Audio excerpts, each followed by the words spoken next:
And after he gets through hating me or whatever he wants to do, that he'll get better. That he'll treat the next brother better. Maybe it won't happen, but, it's worth a try. I just hope some of these guys will treat the next brother better. Black preachers in this city. Not just black preachers. Somebody told me I need to start going to the white church. I guess I'm headed that way, baby, because I ain't getting too much out the brother. But black preachers, can I explain to you? Can I say something to you? And everybody listening, number one, I'm going to ask you again. If you're in San Jose, I need an email today. If you want to hear this podcast tomorrow, I need an email today from San Jose. Did you hear me? If you want this podcast on tomorrow, I need an email from San Jose today. No email to me. ShermanDManning@gmail.com from San Jose today. Then tomorrow, you won't hear this podcast. Mark my words, as my mama used to say.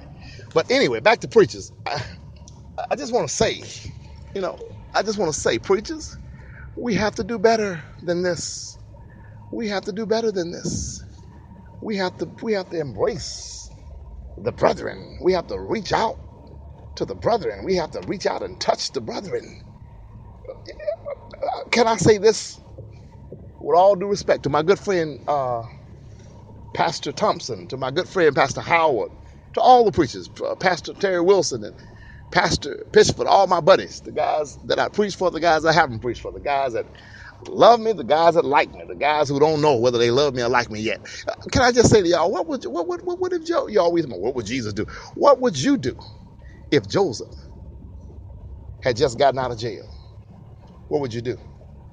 Joseph just got out and come to your church.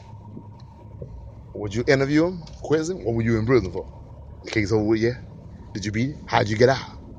What? Oh. And that Uncle Tom mentality, we got to get rid of that. Oh, if the courts have now said you didn't do it, now we believe you. Which means when the court said you did do it, we believe them also. Which means that it does not matter what you say. Because when you were there, if you said you didn't do it and the court said you did do it, then we were going to believe the courts. So now since the court said you didn't do it, we're going to believe them also. But even if you had gotten out without the court saying you did not do it, and you came to me and said, Pastor, I didn't do this, man, them white folks set me up. Or them whatever folks set me up, or this system is abusive, and you talk about how it discriminates and how it's against African Americans and how a poor man can't get justice and all that other stuff. Y'all preach about that. Well, I'm what you're preaching about.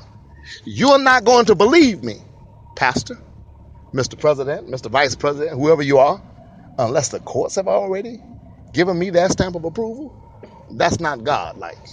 That's not Christ-like. That's not fair. That's not right. We got to get out of that mentality. That's a slave mentality if I've ever seen one. That's a slave mentality if I've ever seen one. What's wrong with people? Come on, brothers. What's going on? Somebody, please. What's going on? Somebody told me I should write a book about this. Baby, I'm going to have to write a book about it. I got to write a book about what it's been like coming out of the jail system, coming out of the mess that I have had to come out of and trying to make a comeback. And the bumps in the road. Lord, have mercy. And the bumps in the road. I tell you what, when I get there, I told this preacher today, I'm going to get there. When I get there, when I get to Ephrath, when I get to the place that God would have me be, I'll never be the same again. And I'm going to remember those who closed doors in my faces. And I'm going to remember the few who helped me. And I'm going to do my best to help somebody else. I ain't even going to judge you. Come to me and say you need some help. I ain't even going to judge you, baby. I got it. I'm going to just help you. I got it. I'm going to just help you. You know what? What can I, let me put a seed in your hand, man. Here go $500. Maybe this will help you get started. Or here go $1,000. Maybe this will help you get started. Let me just help. I don't even need to know what you did, what they said you did. If you tell me you didn't do it, I'm going to go with that. If you don't mention whether you did or didn't do it, I'll go with that. It's not relevant. You are a man of God. You are a child of the King. And you've been judged all the while you was in jail. So that's what I felt like when I was talking to somebody earlier. I said I had to spend all that time in jail being judged every day by people whom the system told to judge me. So I kind of give them a pass because the system told, it's their job. That's what they do for a living, is judge people and lock them up and hold them in and keep them down and all that. But now here I am talking to a man of the cloth, one of my brethren, and he's going to judge me? Come on now. Or he's going to act like he's judging me? Come on, that's sinister. That's sick. That should not be. That's not fair. That's not Christ-like. That's not God-like. And I don't like it. And I'm never going to do that to anybody. Come to me, and I'm Pastor so-and-so. You say you're a preacher, you in. You're a preacher, you in. You're licensed, you're ordained, you in. Okay. How can I help you? How can I be of service? If I help you, God has to help me. It's a principle. He has to. There's no if and buts about it. He has to help me. How can I help you? What can I do for you?